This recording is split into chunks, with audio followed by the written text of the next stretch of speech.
मलिका को हिसार मरी में किल्लत आब पर काबू पाने के लिए 2005 में हुकूमत पंजाब की जानिब से 3.5 अरब रुपए की लागत से शुरू किया जाने वाला दरियाए जेहलम बल्क वाटर सप्लाई मंसूबा अदम तवज्जो के बायस सियासत की भेंट चढ़ गया।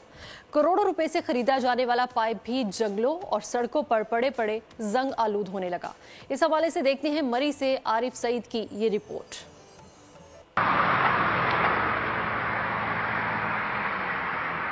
2005 में हुकूमत पंजाब की जानिब से मरी में किल्लत आब पर काबू पाने के लिए दरिया जेहलम बल्क वाटर सप्लाई मंसूबे का आगाज किया गया था। 1 किलोमीटर तक पाइपलाइन ज़ेर जमीन बिछाई गई, जिस पर 2 अरब रुपए की खतीर रकम खर्च हो चुकी है, लेकिन मुंतखब नुमाइंदों की अदम तवज्जोही के बायस अभी तक मंसूबा मुकम्मल न हो सका।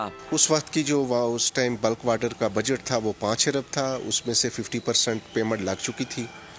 बल्क वाटर स्कीम से मरी का आबी बहरान ख़त्म होना था।